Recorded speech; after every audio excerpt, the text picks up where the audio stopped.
Pessoal, último bloco aqui, eu interrompi sem avisar porque o tempo estava grande, tá? Senão ia ficar muito grande o bloco da aula.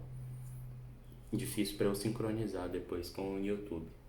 Então, nós paramos na interdição. Na interdição está lá nos artigos 747 a 758, né? Algumas considerações gerais, né? Quando se fala em interdição, tem que se falar em curatela, né? Que é o encargo público conferido a alguém que vai gerir os bens do interditado, né? Quando do interditado ou de alguém que não possa fazê-lo, né? É o curador, não é só para o interditado, as situações de nomeação do curador, quando uma pessoa não é encontrada, né? Quando determinadas ações, quando a mãe concorre com o bem do filho, né? Então é nomeado um curador. Então, nessas situações, a interdição, né, é o procedimento pelo qual se investiga e se declara a incapacidade de uma pessoa, a fim de ser representada ou assistida pelo curador. Juízo competente, né, será sempre o domicílio do interditado, isso está lá no artigo 46. Quem que pode requerer essa interdição? Está lá no 747. Cônjuge ou companheiro, parentes ou tutores, representante da entidade que se encontra abrigado ou interditado, os asilos. O Ministério Público só promoverá a interdição no caso de doença mental grave e quando inexistirem outros legitimados ou se estes forem incapazes, beleza? Legitimidade ativa. Quem será no polo passivo, né? Aqueles por causa transitória. Você pode ficar temporariamente interditado, tá? Ou permanente, não puderem exprimir sua vontade. Os ébrios habituais, né? E os viciados em tóxico, tá? Ébrios habituais e os viciados em tóxico. A questão dos ébrios habituais é bem interessante, tá? Porque muitas famílias, eu ia falar em toda família, mas muitas famílias há pessoas, né, nessa condição. Muitas vezes você não pode prender, você não pode internar compulsoriamente, mas você pode interditar. E a interdição, gente, é uma prisão, tá? Porque a pessoa, ela anda sozinha aí, ela fala, mas ela não manda nela, entendeu? Então, gravem isso aí.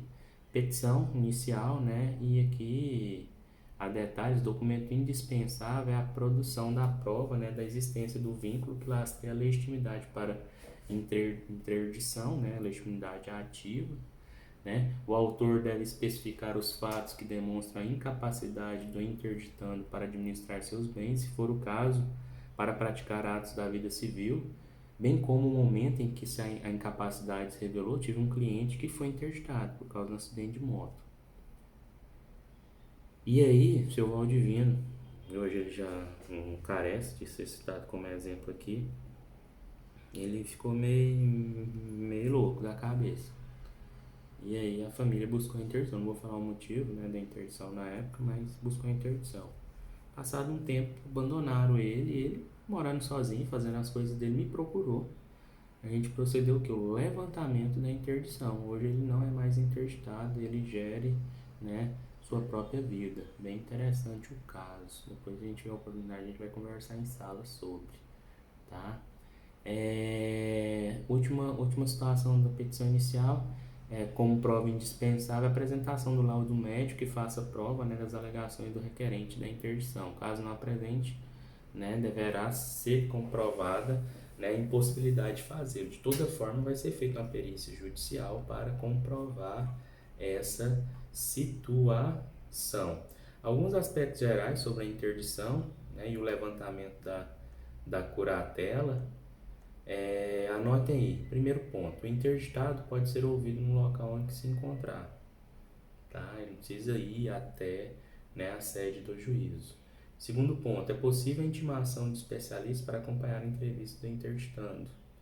Terceiro ponto: admite-se a utilização de recursos tecnológicos que auxiliem o interditando na expressão da sua vontade.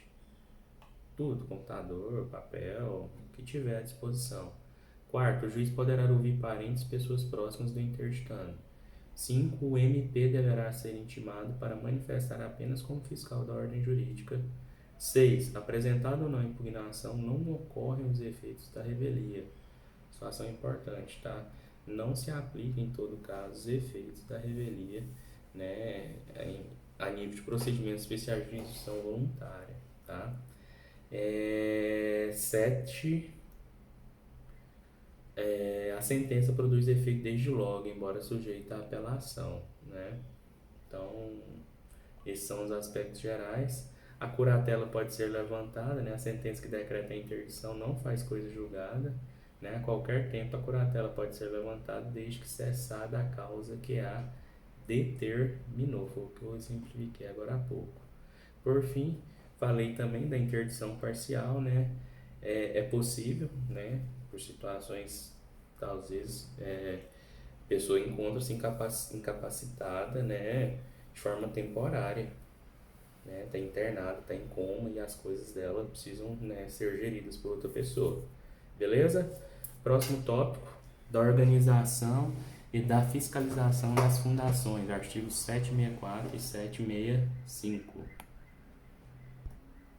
Penúltimo ponto, né, procedimento, a organização e fiscalização das fundações, está lá nos artigos 764 e 765, né. Primeiro ponto, considerações gerais sobre fundações. As fundações são constituídas, né, quando alguma pessoa deixa um patrimônio destinado para tal, né, uma universalidade, que a gente chama de universalidade de bens personalizada, né.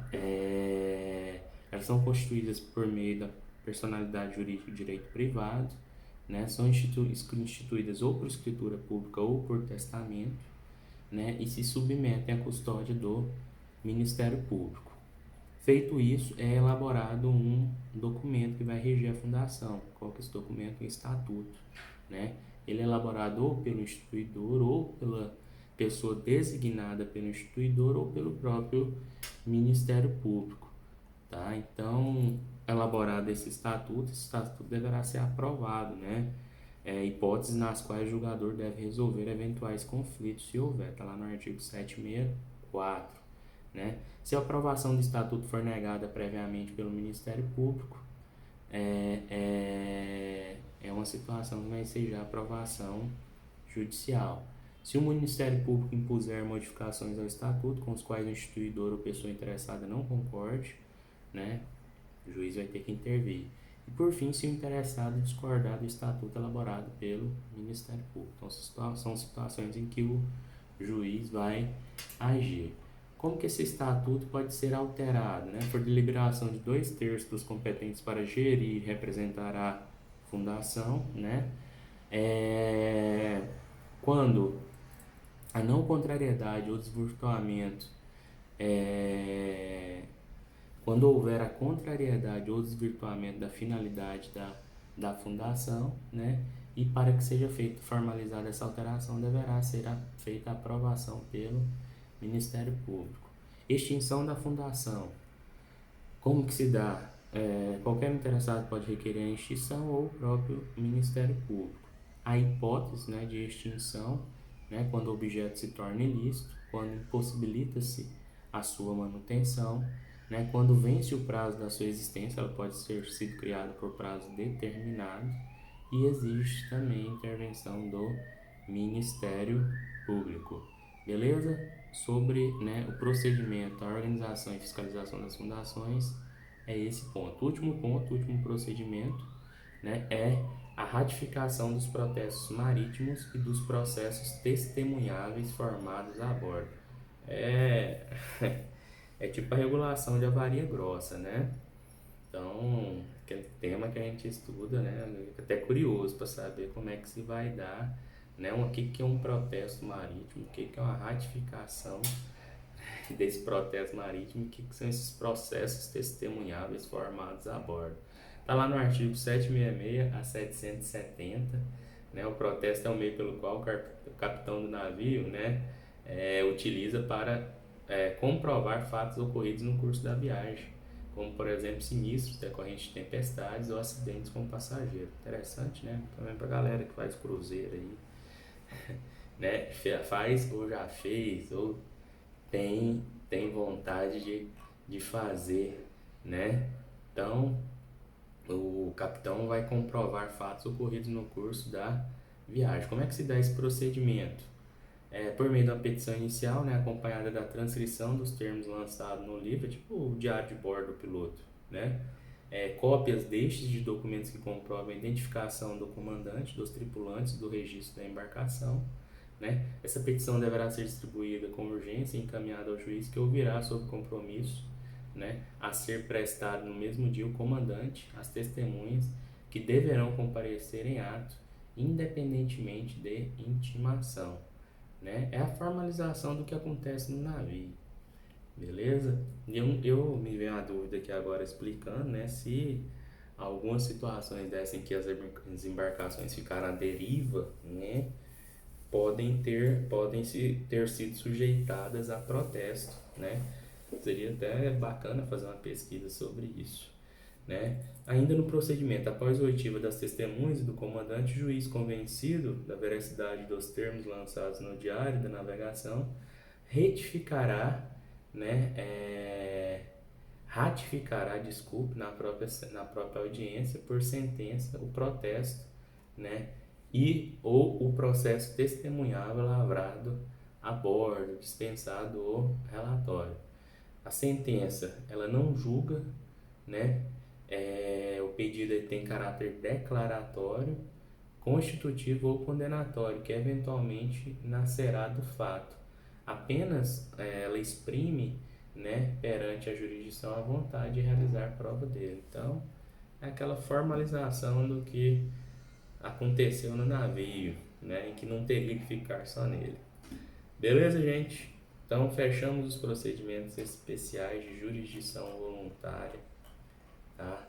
Leiam um material escrito disponível no sistema sobre esses procedimentos e façam as questões que eu colocar.